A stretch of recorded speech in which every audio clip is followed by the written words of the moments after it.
പരിശുദ്ധ പരമദിവ്യകാരുണ്യത്തിന്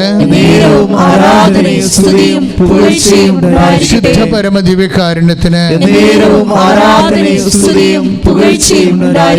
നമ്മുടെ വിഷയം എന്ന് പറയുന്നത് കർത്താവിൻ്റെ വചനങ്ങൾ കഠിനമായി മാറുകയും, അതാണ് നമ്മുടെ വിഷയം. കർത്താവിൻ്റെ വചനങ്ങൾ കഠിനമായി മാറുന്നു. ദൈവത്തിന് ആനുകൂല്യങ്ങൾക്ക് മാത്രം വേണ്ടി അവലംബിക്കുന്നു. കർത്താവിൻ്റെ ആനുകൂല്യങ്ങൾക്ക് വേണ്ടി, അനുഗ്രഹങ്ങൾക്ക് വേണ്ടിയും ദൈവത്തെ അവലംബിക്കുമ്പോഴും കർത്താവിൻ്റെ വചനങ്ങളും നിത്യതയും നമുക്ക് ഒരു വിഷയമല്ലാതായി മാറുന്നുണ്ട്. എന്ന് വെച്ചാൽ വചനത്തോട് നമുക്ക് വരാൻ സാധ്യതയുള്ളൊരു വിഷയം വചനം. നിങ്ങൾ ദൈവത്തിൽ നിന്ന് അകന്നോ അടുത്തോ നിൽക്കുന്നെന്ന് എപ്പോഴറിയാൻ പറ്റും? വലിയ വിശ്വാസിയാകാം, പക്ഷേ ദൈവത്തോട് നമ്മൾ അകന്നോ അടുത്തോ നിൽക്കുന്നുവെന്ന് എപ്പോഴറിയാൻ പറ്റും? അതിൻ്റെ ഒരു അടയാളം കർത്താവിൻ്റെ വചനങ്ങൾ കഠിനമായി തോന്നുന്നതാണ്. കഠിനമായി തോന്നും. പത്രോസാണ് ഇതിൻ്റെ ഒരു ആൾ. ഞാൻ ഈ ദിവസങ്ങളിലൊക്കെ ദുഃഖാന പെരുന്നാളായത് കാരണം തോമസിനെ കുറിച്ചാണ് ചിന്തിച്ചുകൊണ്ടിരുന്നതല്ല, വിശുദ്ധ തോമസ്ലിയെക്കുറിച്ച്. അപ്പം ഞാൻ ഓർത്ത്, നമ്മൾ പറയുന്നതിനേക്കാളും ചിന്തിക്കുന്നതിനേക്കാളും എത്രയോ വലിയൊരു ഇൻറ്റിമസി, എത്രയോ വലിയൊരു ആത്മബന്ധം ഈ സെൻറ്റ് തോമസിന് മറ്റപ്പോസ്റ്റലന്മാരെക്കാൾ ഈശോനോടുണ്ടായിരുന്നു.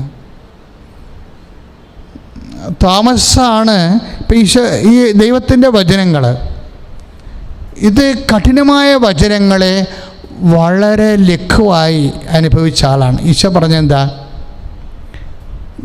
അതായത് കഠിനമായ വചനങ്ങളെ കഠിനമായി അനുഭവിച്ചൊരു കാലം പത്രോസിനുണ്ടായിരുന്നു. കഠിനമായ വചനങ്ങളെ കഠിനമായി അനുഭവിച്ച ഒരു കാലം പത്രോസിനുണ്ടായിരുന്നു. കഠിനമായ വചനങ്ങളെ കഠിനമായി അനുഭവിച്ച കാലം പത്രോസിൻ്റെ ആ കാലത്ത് തന്നെയാണ് കഠിനമായ വചനങ്ങളെ വളരെ ലഘുവായി അനുഭവിച്ച ഒരാളാണ് സെൻറ്റ് തോമസ്.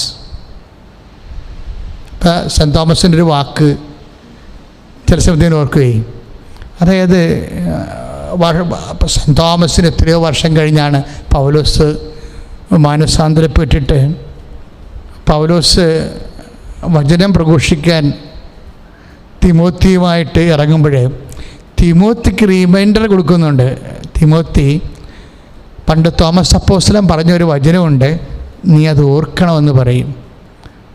കാര്യം ഈ വചനം നീ ഓർക്കണം. ഇപ്പം 2 തിമോത്തി ഇല്ലേ? 2 തിമോത്തി 2:11 ഒരു വചനമില്ലേ? 2 തിമോത്തി 2:11. എന്താ പൗലോസ് പറയണത്? ഈ വചനം നീ ഓർക്കണം. എന്താണ് ഓർക്കണം വെച്ച് കഴിഞ്ഞാൽ അർത്ഥമാണ്, ഈ വചനം നേരത്തെ പറയപ്പെട്ട വചനമാണത്. അതൊരു ബിഷപ്പ് എന്ന രീതിയിൽ നീ ഓർക്കണമെന്നാണ് പറയണത് തിമോത്തിയോട്. എന്താണ് ഓർക്കണത്? യേശുവിൻ്റെ കൂടെ മരിച്ചാൽ യേശുവിൻ്റെ കൂടെ ജീവിക്കും. എന്നെ രസമായി വചനം കേൾക്കാൻ. ഇത് യേശുവിൻ്റെ ഈ വചനം നീ ഓർക്കണം. കർത്തൃ ശുശ്രൂഷയ്ക്ക് ഇറങ്ങുന്ന ഒരു വ്യക്തി ഓർക്കേണ്ട വചനം എന്താണ്? 2 തിമോത്തി 2:11. എന്താണ്? ഈ വചനം നീ ഓർക്കണം. എന്ത് വചനമാണ് നീ ഓർക്കണത്? യേശുവിൻ്റെ കൂടെ മരിച്ചാൽ യേശുവിൻ്റെ കൂടെ ജീവിക്കാം. ഈ വചനം ആരാണ് ആദ്യം പറഞ്ഞ വസ്തു പറഞ്ഞ? സെൻറ്റ് തോമസിൻ്റെ വചനമാണിത്. തോമസ് ലീഗ പറഞ്ഞ വചനമല്ലേ ഇത്? അന്ന് ലഘുവായി പറഞ്ഞ വചനമാണ്. തോമസ് ലീഗയ്ക്ക് വളരെ ലഘുവായി തോന്നിയൊരു വചനമാണത്. എന്താണ്? യേശുവിൻ്റെ കൂടെ മരിക്കുക എന്നുള്ളത്. ബ്യൂട്ടിഫുള്ളാണ്. അതായത് മരണവും സഹനവും ഒരു ശിഷ്യനെ എന്ന് ലഘുവായി തോന്നണ അന്നാണ് അവൻ യേശുവിനോട് അടുത്തിരിക്കണത്. നമ്മുടെ സബ്ജക്റ്റ് എന്താ? എങ്ങനെയാണ് യേശുവിനെ അകന്നിരിക്കണത്, എങ്ങനെയാണ് യേശുവിനോട് അടുത്ത് നിൽക്കുന്നത്. അപ്പോൾ തൻ്റെ കൂടെ ആയിരിക്കാനെന്ന് പറഞ്ഞ് നമ്മൾ മർക്കോസിൻ്റെ സുവിശേഷം വായിക്കുന്നുണ്ട് 3:17. ഒരു വിശ്വാസിയെ അപ്പോസ്തലനെ തിരഞ്ഞെടുക്കണം എന്തിനാണ്? തൻ്റെ കൂടെ ആയിരിക്കാനാണ്. തൻ്റെ കൂടെ ആയിരിക്കുവാനും സുവിശേഷം പ്രസംഗിക്കുവാനും തനിക്കിഷ്ടപ്പെട്ടവരെ തൻ്റെ അടുക്കലേക്ക് അവൻ വിളിച്ചു. അല്ലേ 3:17 മർക്കോസിൻ്റെ സുവിശേഷത്തിലെ. അപ്പോൾ തൻ്റെ കൂടെ ആയിരിക്കുക എന്ന് പറഞ്ഞാൽ എങ്ങനെയാണ്? തൻ്റെ കൂടെ ആയിരിക്കുക എന്ന് പറഞ്ഞാൽ എന്താ, ഇങ്ങനെ അപ്പോസ്തലന്മാരൊക്കെ ഗോതമ്പൊക്കെ തിന്നുകൊണ്ട് കർത്താവിൻ്റെ കൂടെ സാബത്ത് ദിവസം നിയമവും തെറ്റിച്ച് നടന്ന പോലുള്ള കൂടെ ആയിരിക്കലാണോ? അല്ല.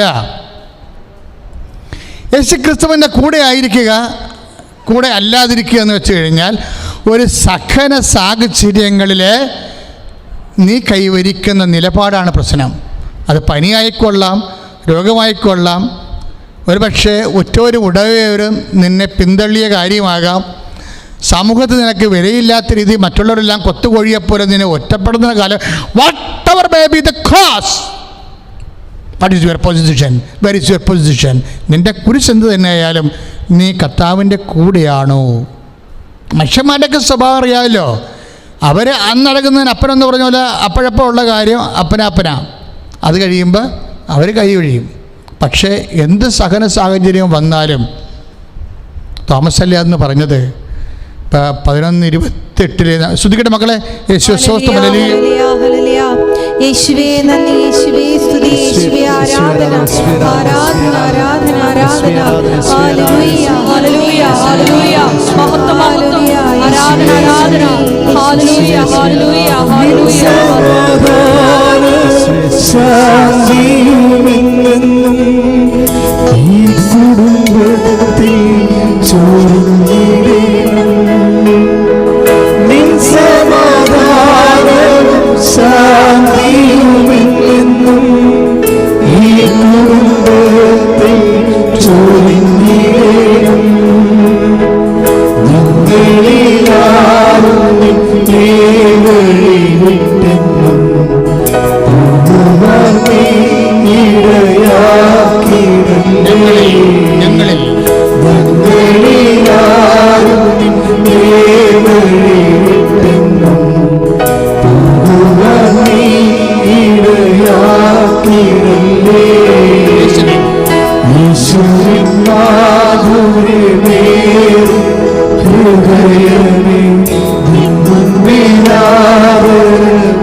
അതാണ് യോഹന്നാൻ്റെ സുവിശേഷം 11:16 നമ്മൾ വായിക്കണില്ലേ? എന്താ വായിച്ചത്?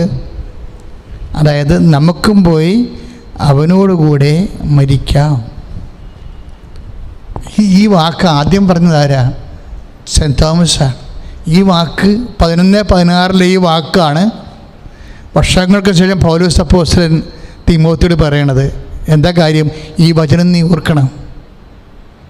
2 തിമോത്തി 2:11 ഈ വചനം നീ ഓർക്കണം. ഇത് മഹാമനുഷ്യൻ പറഞ്ഞൊരു വചനമാണ്.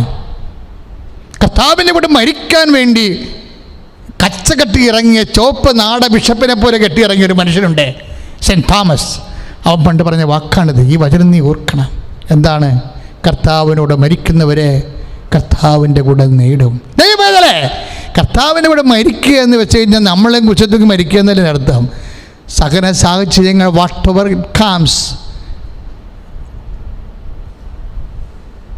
നമ്മളത് കർത്താവിൻ്റെ നാമത്തിൽ എടുക്കും. അത് നമുക്ക് കഠിനമാകരുത്, കഠിനമാകില്ല, അത് ലഘുവാകും. എപ്പോഴാണ് സഹനം ലഘുവാകണത്? അതാണ് നമ്മൾ മത്തായിയുടെ സുവിശേഷത്തിൽ കണ്ടത്.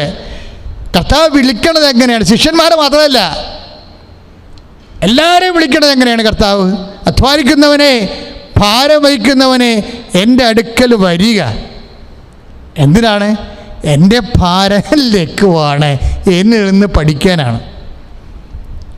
ജീവിതത്തിൻ്റെ ഭാരവുമായിട്ട് കഴുത്ത് ഇടറി നടക്കുന്നവനെ കം ടു മീ. എന്തിനാണ് വരേണ്ടത്? ഞാൻ നിന്നെ ആശ്വസിപ്പിക്കാവുന്ന വാക്കാണ് നമ്മൾ ഉടനെ പറയണത്. താഴെ വാക്കുണ്ട് എങ്ങനെ ആശ്വസിപ്പിക്കണമെന്നുണ്ടെങ്കിൽ. എന്താണ് ചെയ്യേണ്ടത്? എന്നിൽ നിന്ന് പഠിക്കുവിൻ. എന്താണ് പഠിക്കേണ്ടത്? ഈ പാഠം വളരെ ലഘുവാണ്, കട്ടിയല്ലെന്നാണ് പറയണത്. കട്ടിയല്ല. ഇപ്പോൾ 11:29, 30 വായിക്കത്തില്ലേ? മത്തായി ശ്ലീഹ 11:30 എന്താണ്?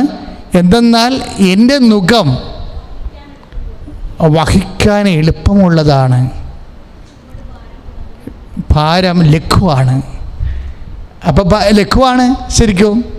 കർത്താവിൻ്റെ വചനങ്ങളെല്ലാം ലഘുവാണ്, ബേസിക്കലി ലഘുവാണത്. ചില ആൾക്കാർക്ക് അത് കഠിനമായിട്ട് തോന്നുന്നതാണ്. You got the point. അധ്വാനിക്കുന്നവനും ഭാരം വഹിക്കുന്നവനും ജീവിതഭാരം പേറുന്നവന് നിന്റെ സഹനത്തിൻ്റെ ഭാരം എന്ത് തന്നെയായാലും when we take the name of Jesus Christ it will be light. അതിനെന്ത് പറ്റും? അത് കർത്താവിനുള്ള സ്നേഹത്തെ പ്രതി ദൈവസ്നേഹം നിറയുമ്പോൾ നമുക്കത് കർത്താവിന് വേണ്ടിയാകുമ്പോൾ നമുക്കത് ലഘുവായി തോന്നും. യേശുക്രിസ്തുവിൻ്റെ കർത്താവിനോട് അടുക്കുന്നതും അകലുന്നതും എങ്ങനെ അറിയാൻ പറ്റുമെന്ന് ചോദിച്ചാൽ, കർത്താവിനോട് നമ്മൾ അകലെ ആണ് നിൽക്കണമെന്നുണ്ടെങ്കിൽ നമുക്ക് അത് ഭാരമായി തോന്നും. കർത്താവിനോട് അടുത്താണ് നമ്മൾ, ദൈവസ്നേഹത്തിൽ ഒട്ടിയാണ് നമ്മൾ നിൽക്കണമെന്നുണ്ടെങ്കിൽ നമുക്ക് ഓരോരോ ബുദ്ധിമുട്ടുകളെ ലഘുവായി തോന്നും. ബേസിക്കലി വേർഡ് ഓഫ് ഗോഡ് വളരെ ലൈറ്റ് വെയ്റ്റ് ആണ്. നിങ്ങൾ ശരിക്കും പറഞ്ഞാൽ ഒരു ദൈവപൈതൽ പ്രാർത്ഥിക്കേണ്ടത് എന്താണെന്ന് അറിയാവോ? വചനം ലഘുവായി ഗ്രഹിക്കാൻ എൻ്റെ അധരങ്ങളെ അഭിഷേകം ചെയ്യാൻ പ്രാർത്ഥിക്കണം.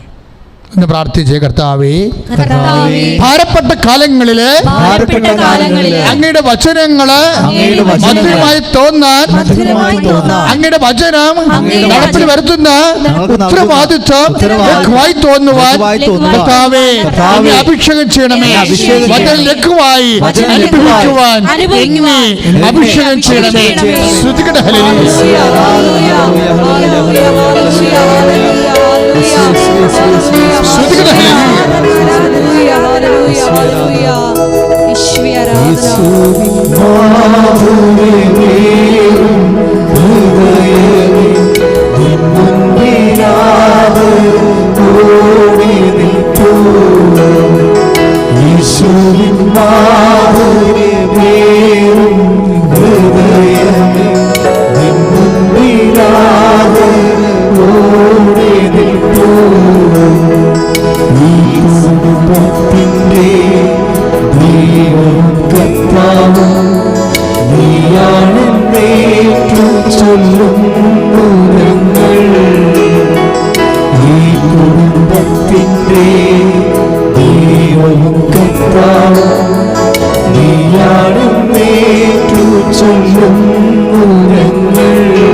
പരിശുദ്ധ പരമ ദിവ്യകാരുണ്യത്തിന്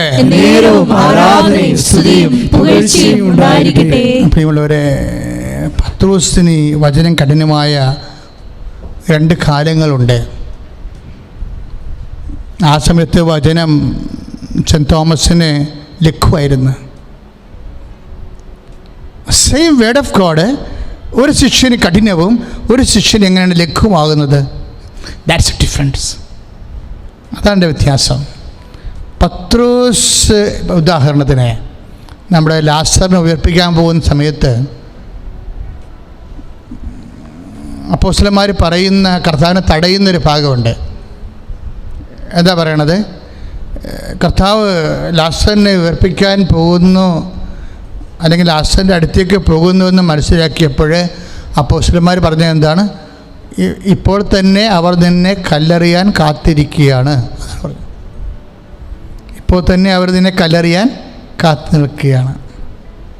എന്നിട്ടും നമ്മൾ അങ്ങോട്ട് പോവുകയാണ്. അപ്പോൾ അത് ക്ലേശകാലമാണത്. കർത്താവിൻ്റെ കൂടെ പോകുന്നത് ക്ലേശകരമായിട്ട് അപ്പോസ്തലന്മാർ അനുഭവിക്കുന്ന ഒരു സമയമാണ്. നമുക്കും ദൈവത്തിൻ്റെ കൂടെ പോകുന്നത് ക്ലേശകരമായിട്ടുള്ള സമയമുണ്ടാകും. ഒത്തിരി ഇപ്പോൾ നമ്മൾ ഒരു സ്ഥലത്ത് കടം മേടിച്ചെന്ന് വിചാരിച്ചോ, നമുക്ക് പണം വരികയും ചെയ്തു.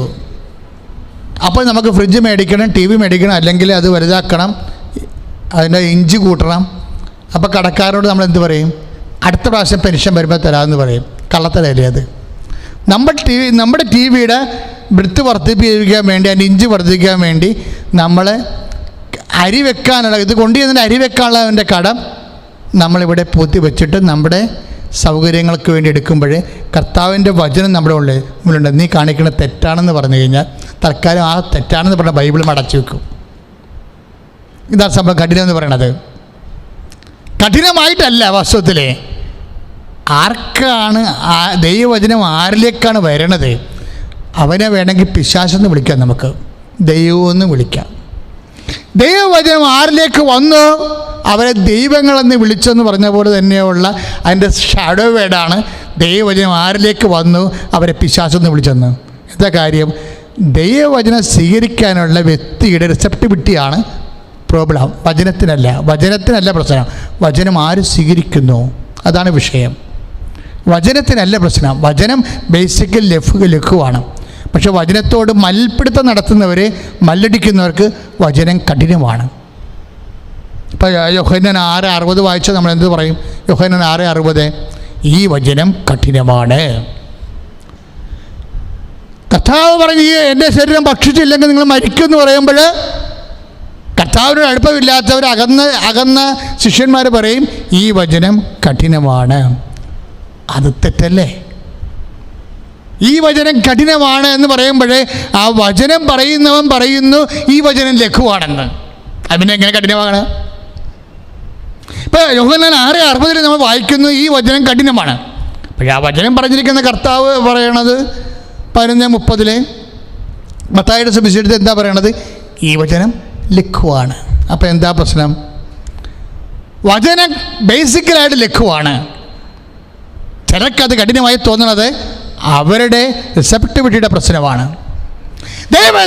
ദൈവത്തിൻ്റെ അടുത്ത് എങ്ങനെ അകലെ എങ്ങനെയെന്ന് ചോദിച്ചു കഴിഞ്ഞാൽ കർത്താവിൻ്റെ വചനം എപ്പോഴാണ് നമുക്ക് ലഘുവായിട്ട് തോന്നുന്നത് അപ്പോൾ നമ്മൾ കർത്താവിൻ്റെ അടുത്തായിരിക്കും.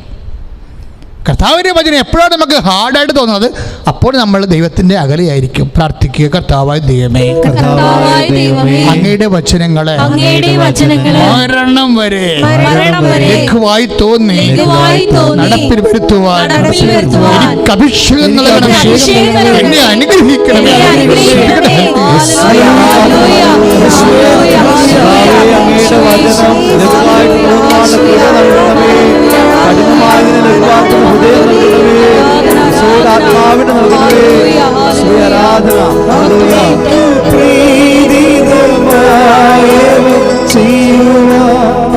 ഞങ്ങളെ നീ തന്നെ അനുഗ്രഹിക്കൂ. ഞങ്ങൾക്ക് പ്രീതിതമായവ ചെയ്യുവാൻ ഞങ്ങളെ നീ തന്നെ അനുഗ്രഹിക്കൂ. അങ്ങേക്കു വേദന ചേർക്കുന്നതൊന്നുമേ ചെയ്യാതിരിക്കുവാൻ നീ തുണയ്ക്കൂ. അങ്ങേക്കു വേദന ചേർക്കുന്നതൊന്നുമേ ചെയ്യാതിരിക്കുവാൻ നീ തുണയ്ക്കൂ. യേശുവിൻ മാധുര്യമേറും ഹൃദയമേ നിൻ മുൻപിലാദരവോടെ നിൽക്കൂ. പരിശുദ്ധപരമത്തിന്റെ കാരുണ്യത്തിന് ആരാധനയും സ്തുതിയും പുകഴ്ചയും ഉണ്ടായിരിക്കട്ടെ. പ്രിയമുള്ളവരെ, പത്രോസ് രണ്ട് സമയത്ത് സഹനത്തിൻ്റെ രണ്ട് സമയങ്ങളിൽ പത്രോസിന് വചനം കഠിനമാകുന്നുണ്ട്. അതായത് രണ്ട് സമയങ്ങളിൽ കർത്താവ് കുരിശിനെക്കുറിച്ച് പറയുന്ന സമയം, അല്ലെങ്കിൽ കർത്താവിൻ്റെ പീഡാനുഭവം. ഇപ്പോൾ തന്നെ കർത്താവിൻ്റെ പീഡാനുഭവങ്ങൾ തന്നെ മത്തായി 16:22 വചനയില്ലേ എന്താണ്? നമ്മൾ ജെറുസലേമിലേക്ക് പോവുകയാണ്. അവിടെ മനുഷ്യപുത്രൻ ശത്രുക്കരങ്ങി ഏൽപ്പിക്കപ്പെടും. അവർ അവനെ പീഡിപ്പിക്കും, അവൻ മരിക്കും, 3-ാം ദിവസം ഉയർത്തെഴുന്നേൽക്കും എന്ന് പറയുമ്പോൾ പത്രോസിന് ആ വചനം കഠിനമായി തോന്നും. പത്രോസ് എന്ത് പറയും? 16:22 ഇത് നിനക്ക് സംഭവിക്കാതിരിക്കട്ടെ എന്ന് വെച്ചാൽ ഞങ്ങൾക്ക് സംഭവിക്കാതിരിക്കട്ടെ എന്നാണ് അർത്ഥം. ഇത് നിനക്ക് സംഭവിക്കാതിരിക്കട്ടെ, so that we may be also safe. അതാണ് സംഭവം. ഇത് നിനക്ക് സംഭവിക്കാതിരിക്കട്ടെ എന്നാണ് പറയണത് 16:22. പത്രോസിന് ജെറുസലേം കഠിനമാകുന്നു. ജെറുസലേം മഹത്വത്തിൻ്റെ രാജ്യമാണ്, അല്ലേ? ദൈവം മഹത്വത്തിൻ്റെ മിസ്ഹ ഇതെല്ലാം സഹിച്ച് മഹത്വം പ്രാപിക്കുന്നത് ജെറുസലേമിൽ വെച്ചാണ്. ആ മഹത്വത്തിൻ്റെ രാജ്യം, പട്ടണം പത്രോസിന് സംഭവിക്കാൻ പറ്റാത്ത സങ്കടത്തിൻ്റെ പട്ടണമായിട്ട് അനുഭവിക്കുക. അതാണ് 16:22 പറയണത്. ഇത് നിനക്ക് സംഭവിക്കാതിരിക്കട്ടെ. ഈ പത്രോസ് തന്നെയാണ് 11:12 ഇപ്പോൾ മത്തായി ശ്ലീഹായുടെ സുവിശേഷം അല്ലേ 16:22. ഈ പത്രോസ് തന്നെയാണ് യോഹന്നാന്റെ സുവിശേഷത്തിൽ പറയുന്നത് 11:12 എന്താ പറയണത്? ലാസ്റ്റ് ഉയർപ്പിക്കാൻ പോകുന്നെന്ന് മനസ്സിലാക്കിയപ്പോൾ പത്രോസ് പറയും, കർത്താവ് പറയും, നമ്മുടെ സ്നേഹിതനായ ലാസർ ഉറങ്ങുകയാണ്. അപ്പോൾ പത്രോസ് പറയും, നല്ല കാര്യം, ഉറങ്ങണവരെ കിടന്ന് ഉറങ്ങിക്കോട്ടെ, why should we disturb them? അതാണ് പ്രശ്നം. ഉറങ്ങണവൻ അവിടെ കിടന്ന് ഉറങ്ങട്ടെ, അവൻ ഉറങ്ങി എഴുന്നേറ്റ് സുഖം പ്രാപിച്ചോളും, നമുക്ക് അങ്ങോട്ട് പോകണം, ഒരു പ്രശ്നവുമില്ല. Y should we disturb dum? നമ്മൾ എന്തിനാണ് ഉറങ്ങണവരെ ശല്യപ്പെടുത്തുന്നത്? അതാണ് 11:12 അവിടെയും കർത്താവിൻ്റെ കൂടെ പോകാൻ പത്രോസ് തയ്യാറല്ല. കാര്യം എന്താണ്? ജീവിതാനുഭവങ്ങൾ കഠിനമായി വരുന്നു. അപ്പോൾ പത്രോസിന് പല കാലങ്ങളിലും വചനം കഠിനമായിട്ടുണ്ട്. അന്ന് സെൻറ് തോമസിന് വചനം ലഘുവായിരുന്നു. അവിടെയാണ് പ്രശ്നം വരണത്. പത്രോസിന് വചനം കഠിനമായിരുന്ന കാലത്ത് സെൻറ് തോമസിന് വചനം ലഘുവായിരുന്നു. ഉറങ്ങുകയാണെങ്കിൽ അവൻ ഉറന്നോട്ടെ, സുഖം പ്രാപിച്ചോളൂല്ലോ, why should we should disturb them എന്ന് പറഞ്ഞുകൊണ്ട് പിൻകാലിട്ടടിച്ച് നിൽക്കുന്ന വചനം കഠിനമായ ഒരു കാലത്ത് സെൻറ് തോമസിന് ആ വചനം ലഘുവായിരുന്നു. സെൻറ് തോമസ് എന്ത് പറഞ്ഞു? Let's go and dye with him. നമുക്കും പോയി അവൻ്റെ കൂടെ മരിക്കാം. എന്താണ്? അവന് വചനം ലഘുവായി. അവന് എങ്ങനെയാണ് വചനം ലഘുവായത്? ഇപ്പം നമുക്കും പോയി അവൻ്റെ കൂടെ 11:28 വായിക്കണില്ലേ നമ്മൾക്ക്? യോഹന്നാന്റെ സുവിശേഷം 11:28 നമുക്കും പോയി അവൻ്റെ കൂടെ മരിക്കാം എന്ന് പറഞ്ഞപ്പോൾ വചനം പത്രോസിന് കഠിനമായിരുന്നു. നിനക്ക് അതായത് അത് സെൻറ് തോമസിന് അത് ലഘുവായി. എന്തുകൊണ്ടാണ് ലഘുവായത്? എന്തുകൊണ്ടാണ് സെൻറ് തോമസിന് കർത്താവിൻ്റെ വചനം നമുക്കും പോയി അവനോട് മരിക്കാമെന്ന് പറഞ്ഞ വചനം ലഘുവാകാൻ കാരണം എന്താണ്? 2 തിമോത്തി 2:11 എന്താണ്? കർത്താവിൻ്റെ കൂടെ മരിക്കുന്നവരെ കർത്താവിൻ്റെ കൂടെ നേടും. ശ്രുതികട ഹല്ലേലൂയ,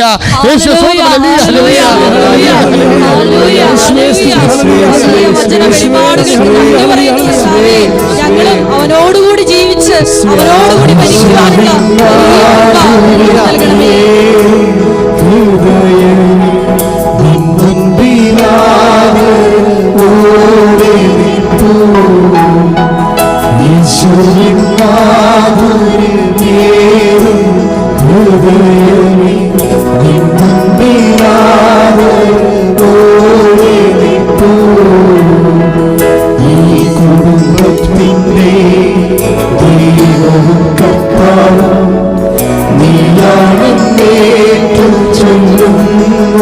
ഒരുമിച്ച് പാടുക. ഈ കുടുംബത്തിൻ്റെ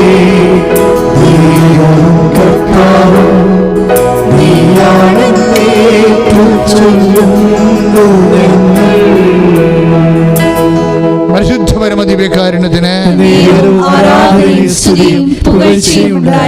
അപ്പൊ സെൻറ് തോമസിന് ആ അഭിഷേകം ഉണ്ടായിരുന്ന, എന്താണ് അഭിഷേകം ഉണ്ടായിരുന്നത്?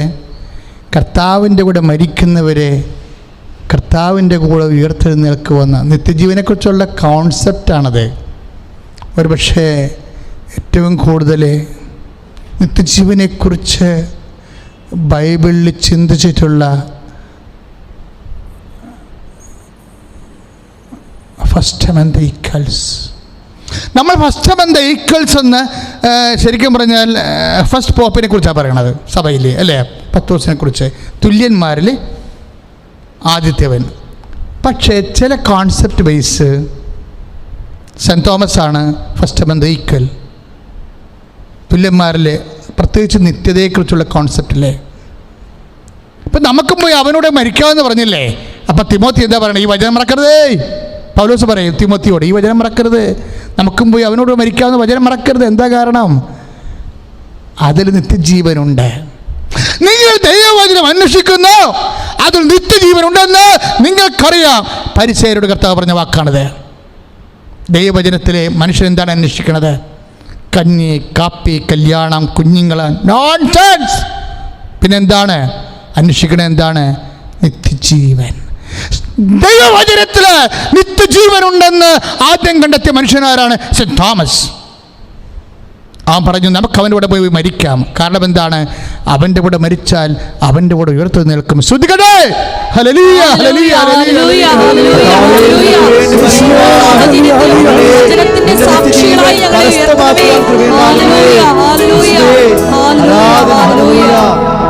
അങ്ങേക്കു പ്രീതിയായവ ചെയ്യുവാൻ ഞങ്ങളെ നീ തന്നെ അനുഗ്രഹിക്കൂ. അങ്ങേക്കു പ്രീതിയായവ ചെയ്യുവാൻ ഞങ്ങളെ നീ തന്നെ അനുഗ്രഹിക്കൂ. അങ്ങേക്കു വേദന ചേർക്കുന്നതൊന്നുമേ ചെയ്യാതിരിക്കുവാൻ നീ തുണയ്ക്കൂ. അങ്ങേക്കു വേദന ചേർക്കുന്നതൊന്നുമേ ചെയ്യാതിരിക്കുവാൻ നീ തുണയ്ക്കൂ. യേശുവിൻ നാഥനെ തേടി ഹൃദയമേ നിന്നും വീരാദരവോടെ നിൽപ്പൂ. പരിശുദ്ധ പരമദിവ്യകാരുണ്യത്തിന് നേരവും ആരാധനയും സ്തുതിയും പുകഴ്ചയും ഉണ്ടായിരിക്കട്ടെ. മക്കളെ, നിത്യജീവനെക്കുറിച്ച് ഏറ്റവും കൂടുതൽ വെളിപാട് ലഭിച്ച ഒരാളാണ് സെന്റ് തോമസ്. എന്തുമാത്രം സെന്റ് തോമസിന് നിത്യജീവനെക്കുറിച്ച് വെളിപാട് ലഭിക്കുന്നുവോ അത്രയും കർത്താവിനോട് അവൻ ഇൻറ്റിമസി ആയിരിക്കും. പക്ഷേ പ്രകടമായിട്ട് ഇൻഡിഫറൻസാണ്. മനസ്സിലായോ? എന്തുമാത്രം ഒരു വ്യക്തി യേശുക്രിസ്തുവിനെ നിത്യജീവന് വേണ്ടി മാത്രം അന്വേഷിക്കുന്നുവോ, is the most intimate man and most intimate woman. അവളാണ് കർത്താവിനോട് ഏറ്റവും ഇൻറ്റിമസി ഉള്ള ആൾ. അവനാണ് കർത്താവിനോട് ഏറ്റവും ഇൻറ്റിമസി ഉള്ള ആൾ. പക്ഷേ നമ്മുടെ ജീവിതാനുഭവങ്ങളിലെ ദൈവം നമ്മളോട് മോസ്റ്റ് ഇൻഡിഫറൻ്റ് ആയിരിക്കും. This is saint Thomas experience. എന്താണ്? ഏറ്റവും കൂടുതൽ ഇൻറ്റിമസി ഉണ്ടായിരുന്ന ആളാണ്. Let us go and die with him. അവനോട് മരിക്കാമെന്നല്ലേ പറഞ്ഞത്? അപ്പം എന്തൊരു ഇൻറ്റിമസി ആയിരിക്കും. അവൻ ഇല്ലെങ്കിൽ പിന്നെ നമ്മൾ നിന്നിട്ട് കാര്യമില്ല എന്ന് പറയുന്നൊരു വശമാണതല്ലേ. അവനുണ്ടെങ്കിൽ നമ്മളുണ്ട്, അവനില്ലെങ്കിൽ നമ്മളില്ല. അവന് വേണ്ടി മാത്രം ജീവിക്കുന്ന ഒരു മനുഷ്യനാണ്. നമുക്കും വേണ്ടി നമുക്കും കൂടി നമുക്ക് പോയി അവൻ്റെ കൂടെ മരിക്കാം. ഇൻറ്റിമസിയാണ് ഇപ്പോൾ സംഭവം. കർത്താവിനെ ഇട്ടിട്ട് ഒരു സ്വന്തം നിലനിൽപ്പ് അവനൊരിക്കലും ഉദ്ദേശിച്ചിട്ടില്ല. ഇന്ന് സ്വന്തം നിലനിൽപ്പിന് വേണ്ടിയാണ് കർത്താവിനെ പലരും ആശ്രയിക്കുന്നത്. സത്യമാണ്. May be A tragic truth, ഒരു ദുരന്ത സത്യമാണ്. എന്താണ്? സ്വന്തം നിലനിൽപ്പ് സേഫാക്കാൻ വേണ്ടി മാത്രം കർത്താവിനെ അവലംബിക്കുന്നവരെ. സെന്റ് തോമസ് പറഞ്ഞ് അവനില്ലെങ്കിൽ എനിക്കൊരു നിലനിൽപ്പ് അവനെ വേറിട്ട് വേണ്ട എന്ന് പറഞ്ഞ ഒരാളാണ്. That is plan. ആ ഒരു നിലപാടാണത്. ആ ഒരു നിലപാടാണ്. അവനില്ലെങ്കിൽ എനിക്ക് അവനില്ലാത്തൊരു നിലനിൽപ്പ് വേണ്ട. ഞാൻ നിലനിൽക്കുന്നത് അവന് വേണ്ടിയാണ്. That's intimacy. ഈ ഇൻറ്റിമസി ഇത്രയും ഉണ്ടായിരുന്ന മനുഷ്യൻ എന്താണ്? അവൻ്റെ കൂടെ സഹിച്ചാൽ മരിച്ചാൽ അവൻ്റെ കൂടെ നേടുവന്ന നിത്യജീവന് വേണ്ടിയാണ് അവൻ്റെ കൂടെ കൂടിയിരിക്കുന്നത് സെന്റ് തോമസ്.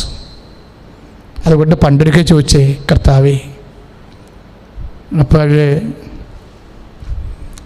വഴി ഞങ്ങൾക്ക് കാണിച്ച് തരണമേ, വഴി ഞങ്ങൾക്ക് കാണിച്ചു തരണമേ. Every time that man was after the eternal life, വഴി ഞങ്ങൾക്ക് കാണിച്ചത്. നിന്റെ കൂടെ കൂടിയത് അപ്പം വർദ്ധിപ്പിച്ചപ്പോൾ ബാക്കി കഷ്ണം കഴിക്കാനല്ല, നിന്റെ കൂടെ കൂടിയത് കാനായി വെള്ളം വീഞ്ഞാക്കിയപ്പോൾ അതിൻ്റെ ഒരു ഗ്ലാസ് കഴിക്കാനല്ല, വഴി കാണാൻ വേണ്ടിയാണ്. എൻ്റെ പ്രശ്നം അതാണ് Jesus. I have no way, I am not seeing anyway. എൻ്റെ വഴി ഞാൻ കാണുന്നില്ല എൻ്റെ ജീവിതത്തിൽ. അപ്പോൾ ഈശോ പറഞ്ഞു, Thomas, that's a categorical and correct question. And mind it, I am the way, the truth and life. നിൻ്റെ ചോദ്യമാണ്, ആരും ചോദിക്കാത്ത ചോദ്യം. അപ്പോസ്തലന്മാരെല്ലാവരും അന്വേഷിക്കണമെന്ന് ഞാൻ ആഗ്രഹിച്ചുകൊണ്ട് അതിനുവേണ്ടി രക്തം ചിന്തായിരിക്കുന്ന ഒരു ചോദ്യമാണ് തോമസ് നീ ചോദിച്ചത്. എന്താണ്? Where is the way? അപ്പോൾ ഈശോ പറഞ്ഞു, mind it, I am the way. തോമസിന് അതാണ് വേണ്ടിയിരുന്നത്, വഴി ആണെന്നറിയണം കർത്താവ്. അപ്പോൾ തോമസ്, ഞാൻ വഴി മാത്രമല്ല, ഞാൻ ജീവനാണ്. തോമസ്, ഞാൻ ജീവൻ മാത്രമല്ല, ഞാൻ സത്യവുമാണ്. I am the way, the truth and life. സ്തുതിക്കട്ടെ, ഹല്ലേലൂയ, സ്തുതിക്കട്ടെ, ഹല്ലേലൂയ, ഹല്ലേലൂയ.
യോഹന്നാന്റെ സുവിശേഷം. ഞാൻ പോകുന്നിടത്തേക്കുള്ള വഴി നിങ്ങൾക്കറിയാം. തോമസ് പറഞ്ഞു, കർത്താവേ, where are you going? നീ എവിടേക്ക് പോകുന്നു എന്ന് ഞങ്ങൾക്കറിഞ്ഞുകൂടാ. പിന്നെ വഴി ഞങ്ങൾ എങ്ങനെ അറിയും? പക്ഷെ പറഞ്ഞു, ഞാനാണ് വഴി. He was always seeking the eternal life in Jesus. കർത്താവിലെ അവൻ അന്വേഷിച്ചത് ഈ ഭൂമിയിലുള്ള ജീവിതമല്ല, കർത്താവിൽ അവൻ അന്വേഷിച്ചത് നിത്യതയാണ്. നിത്യത എന്ന് നീ കർത്താവിൻ്റെ വചനത്തിൽ അന്വേഷിക്കുന്നുവോ, that time onwards കർത്താവിൻ്റെ വചനങ്ങൾ നിനക്ക് ലഘുവായി മാറും. അങ്ങനെയാണ് കഠിനവും ലഘുവും ഉണ്ടാകുന്നത്. എന്നാണ് കർത്താവിൻ്റെ വചനങ്ങളിൽ നീ നിത്യത അന്വേഷിക്കുന്നത്? എന്നാണ് കർത്താവിൻ്റെ വചനങ്ങളിൽ നീ ഭൗമികമായ കാര്യങ്ങൾ അന്വേഷിക്കാത്തത്? അന്ന് കർത്താവിൻ്റെ വചനങ്ങൾ നിനക്ക് ലഘുവായി മാറും. ഈ ഭൂമിയുടെ കാര്യങ്ങൾ മാത്രമാണ് നീ കർത്താവിൻ്റെ വചനം അന്വേഷിക്കുന്നുണ്ടെങ്കിൽ it will be hard and hard for ever. നിനക്കതെന്ന് ഹാർഡായിരിക്കും. എന്താ കാരണം? ഈ ജീവിതത്തിന് വേണ്ടി മാത്രമാണ് നിങ്ങൾ യേശു ക്രിസ്തുവിലെ പ്രത്യാശ അർപ്പിക്കുന്നെങ്കിൽ 1 കൊരിന്ത്യർ 15:19 എന്താണ്? നിങ്ങളെല്ലാ മനുഷ്യരെക്കാൾ ഹതഭാഗ്യരാണ്. ആരാണ് ഹതഭാഗ്യര്? കർത്താവിന് വചനങ്ങൾ ആർക്കാണോ ഹാർഡായിട്ട് തോന്നുന്നത്, കർത്താവിൻ്റെ വചനങ്ങളിലൂടെ ആരാണോ നിത്യജീവൻ അന്വേഷിക്കാത്തത്, ഈ ജീവിതം മാത്രം അന്വേഷിക്കുന്നത്, for them that is hard, അവർക്കാണത് ഹാർഡ്. പ്രാർത്ഥിക്കുക, കർത്താവായ ദൈവമേ, ഈ ജീവിതത്തിന് വേണ്ടി മാത്രമല്ലാതെ നിത്യതയ്ക്ക് വേണ്ടി അങ്ങയിലെ അങ്ങയുടെ വചനങ്ങളിലെ തിരഞ്ഞുകൊണ്ട് അങ്ങയുടെ വചനങ്ങള് ലഘുവാക്കുവാൻ എന്നെ തോമസിനെ പോലെ അഭിഷേകം ചെയ്യണമേ. ശ്രദ്ധിക്കട്ടെ.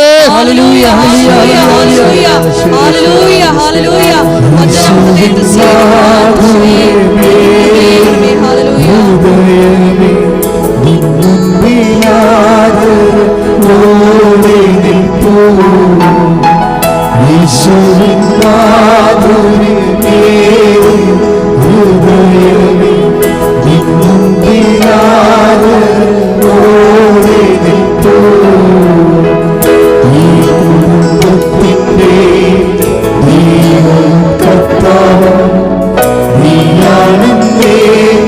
ചൊല്ലുന്നു ഞങ്ങൾ.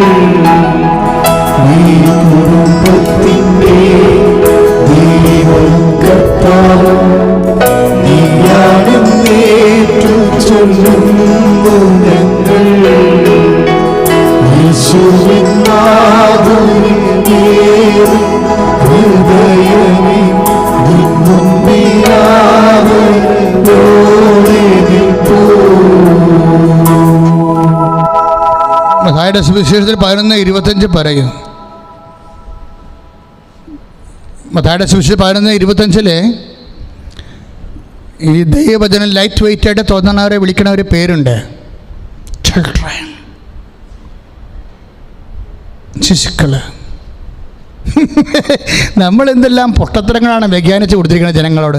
ശിശുക്കളെ എൻ്റെ അടുത്ത് വരാൻ അനുവദിക്കുവിൻ, അവരെ തടയരുതെന്ന് പറയുമ്പോൾ കുഞ്ഞുങ്ങളെയും പനി പിടിച്ച കുഞ്ഞുങ്ങളെ അല്ലാത്ത കുഞ്ഞുങ്ങളെ എല്ലാം പിടിച്ച് കർത്താവിൻ്റെ അടുത്ത് കൊണ്ടുവയ്ക്കുമ്പോൾ കർത്താവ് ആശീർവദിക്കണ അങ്ങനെയുള്ളൊരു കലാപരിപാടി അല്ലത്. കർത്താവിൻ്റെ വചനത്തെ ശിശുക്കളെന്ന് പറഞ്ഞാൽ അത് മാത്രമല്ല, ആർക്കാണ് വചനം ലൈറ്റ് വെയിറ്റ് ആയിട്ട് തോന്നണത്? ദയാ ചിൽഡ്രൻ. ആർക്കാണ് വചനം ബുദ്ധിയായിട്ട് ഹാർഡായിട്ട് തോന്നണത്? അവർ ബുദ്ധിമാന്മാർ. അവിടെയാണ് പ്രശ്നം. അതിലെ കർത്താവ് പറയണത് 11:25 മത്തായിയുടെ സുവിശേഷം എന്താ പറയണത്? ബുദ്ധിമാന്മാരിൽ നിന്ന് മറച്ചു വെച്ച് ശിശുക്കൾക്ക് വെളിപ്പെടുത്തി. ആർക്കാണ് വെളിപ്പെടുത്തിയത്? തോമസിന്. എന്താ വെളിപ്പെടുത്തിയത്? വചനത്തിൻ്റെ ഉള്ളിൽ അവൻ്റെ കൂടെ സഹിച്ചാൽ അവൻ്റെ കൂടെ നേടും, നിത്യജീവൻ കിട്ടും. അത് ബുദ്ധിമാന്മാർക്ക് അറിയത്തില്ലല്ലോ, അത് തോമസിനറിയാം. തോമസാണ് ശിശു. 11:25 ശിശു അതാണ്. മത്തായിയുടെ സുവിശേഷം 11:25 ശിശുവിൻ്റെ ഒരു മാതൃക എന്താണ്? തോമസാണ്. Teaching aid. അയാൾക്ക് മനസ്സിലായി കർത്താവിൻ്റെ വചനത്തിൽ നിത്യജീവനാണ് അന്വേഷിക്കേണ്ടതെന്ന്. അപ്പോഴാ വചനം ആ മനുഷ്യൻ ലഘുവായി. അതുകൊണ്ട് അദ്ദേഹം പറഞ്ഞു നമുക്ക് അതിനോട് മരിക്കാമെന്ന് പറഞ്ഞു. എങ്ങനെ നിത്യജീവന് വേണ്ടി വചനത്തിൽ അന്വേഷിക്കുന്നവരെ കർത്താവിന് വേണ്ടി സഹിക്കുമ്പോഴാ സഹനം അവർക്ക് മധുരമായിട്ട് തോന്നിയാൽ അതാണ് ഈശോ പറയുന്ന 11:29 മത്തായിയുടെ സുവിശേഷം 11:30 എൻ്റെ ഭാരം ലഘുവാണെന്ന് പറയുന്നത്. കർത്താവിൻ്റെ ഭാരം ലഘുവാണ്. അത് ബേസിക് അത് ലഘുവാണ്. പക്ഷേ എങ്ങനെയാണ് ലഘുവാകണത്? ലഘുവാക്കപ്പെടും. ചില സമയത്ത് മാർദ്ദവ പരുപരുത്തവ ലഘുവാക്കപ്പെടും എന്ന് പറയും. ദൈവത്തിന് അങ്ങനെ ഒരു പരിപാടി ഉണ്ടെന്നാണ് നമ്മുടെ ഈ യോഹന്നാൻ മാന്താന പറയണത്. കർത്താവിൻ്റെ വചനം കേൾക്കുമ്പോൾ ലഘു ആക്കപ്പെടും. അപ്പോൾ കംപ്ലീറ്റ് ഇങ്ങനെ റെഡിമെയ്ഡ് ലഘു ചിലപ്പോൾ ഉണ്ടായില്ലെങ്കിലും നമ്മുടെ ജീവിത അനുഭവങ്ങൾ ദൈവം നൽകണത് ലഘുവാക്കപ്പെടാൻ വേണ്ടിയാണ്. ദൈവത്തിൻ്റെ വചനത്തിൽ നിത്യത തന്നെ അന്വേഷിക്കാൻ പല കാര്യങ്ങളും നമ്മൾ വചനത്തിൽ അന്വേഷിക്കുന്നുണ്ട്. But we are not getting. കല്യാണത്തിന് വേണ്ടി പ്രാർത്ഥിച്ചു നടക്കണില്ല, ജോലിക്ക് വേണ്ടി പ്രാർത്ഥിച്ചു നടക്കണില്ല, ജപ്തി ഒഴിവാക്കാൻ വേണ്ടി പ്രാർത്ഥിച്ചു നടക്കണില്ല. ചില കാര്യങ്ങൾ ദൈവത്തിൽ അന്വേഷിക്കുന്നത് നീ തൽക്കാലം കൊണ്ട് കഴിച്ചുകൂട്ടലാണെങ്കിൽ അത് നടക്കണില്ല എന്ന് കണ്ടാൽ നീ ശിശുവാണെങ്കിൽ കർത്താവ് മനസ്സിലാക്കും, മോളെ മകനെ നടക്കണ ഒരു കാര്യമുണ്ട്. നീ എപ്പോഴും ഇതിനു വേണ്ടി തന്നെ അന്വേഷിക്കാതെ നിത്യത അന്വേഷിക്കുക, ബാക്കിയുള്ളത് ചേർത്ത് നൽകുമെന്ന്. നിങ്ങൾ ദൈവരാജ്യത്തെയും അതിൻ്റെ നീതിയെയും കുറിച്ച് അന്വേഷിക്കുക. 6:33 മത്തായി സുവിശേഷം. ബാക്കിയുള്ളത് ചേർത്ത് നൽകാം. ചേർത്ത് നൽകാനുള്ളത് ആദ്യം അന്വേഷിക്കുമ്പോൾ നീ ബുദ്ധിമാനായി മാറും. ചേർത്ത് നൽകാനുള്ളത് ആദ്യം അന്വേഷിക്കുമ്പോഴേ വീട്, കല്യാണം, വിവാഹം, കുഞ്ഞുങ്ങൾ, ജോലി, പ്രൊമോഷൻ എല്ലാം ചേർത്ത് നൽകുന്നതാണ്. അതാദ്യം അന്വേഷിക്കുമ്പോൾ നീ ബുദ്ധിമാനായി മാറും. അത് നീ ദൈവരാജ്യത്തെ അന്വേഷിച്ച് കഴിഞ്ഞാലോ നിത്യത അന്വേഷിച്ച് കഴിഞ്ഞാലോ നീ ശിശുവായിട്ട് മാറും. എപ്പോഴും വചനം നിനക്ക് ലഘുവാകുന്നു അത് നീ നിത്യത അതിൽ അന്വേഷിക്കുമ്പോഴാണ്. എപ്പോൾ വചനം നിനക്ക് ഹാർഡാകുന്നു അതിൽ നിന്ന് ഭൗതികമായ ആനുകൂല്യം അന്വേഷിക്കുമ്പോഴാണ്. അപ്പോഴത് ശിശുവല്ല. കർത്താവ് ആഗ്രഹിക്കുന്നത് നമ്മൾ ശിശുവാകാനാണ്. നിത്യതയുടെ ശിശു എന്ന് പറയുന്നത് നിത്യതയുടെ ശിശുക്കളാണ്. എന്നുവെച്ചാൽ ബുദ്ധിമാന്മാരിൽ നിന്നും വിവേകമതിൽ നിന്നും മറച്ചു വെച്ചോ. ശിശുക്കൾക്ക് വെളിപ്പെടുത്തി കൊടുത്തില്ലേ? തോമസിന് വെളിപ്പെടുത്തി കൊടുത്തില്ലേ? Let us go and die with him. അവരുടെ കൂടെ പോയി മരിക്കാമെന്ന് പറഞ്ഞാൽ എന്താ കാര്യം? അങ്ങനെ മരിച്ചാൽ 2 തിമോത്തി 2:11 വർക്കൗട്ട് ചെയ്യും. എന്താണ്? അവൻ്റെ കൂടെ നിത്യജീവൻ കിട്ടും. അത് ആർക്ക് വെളിപ്പെടുത്തി കൊടുത്തു? തോമസിന്. തോമസ് ആരാണ്? ശിശു. തോമസ് ആരാണ്? വചനം ലഘുവായി മനസ്സിലാക്കപ്പെട്ടവൻ. ശ്രുതികട്ടെ. Hallelujah, hallelujah. ഒരു ശിശുവിനെടുത്ത മനസ്സിനാൽ ഞങ്ങളെ അഭിഷേകം ചെയ്യണമേ. Hallelujah, hallelujah, hallelujah.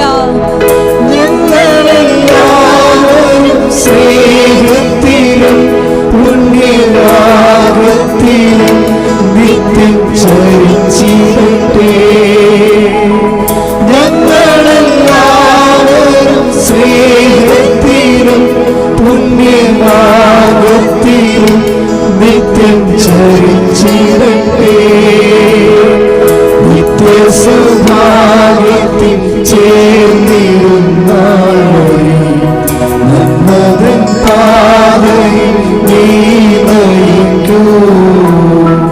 നിത്യസൗഭാഗ്യത്തിൽ ചേർന്നിരുന്നാളെ നന്മതൻ പാതയിൽ നീ നയിക്കൂ.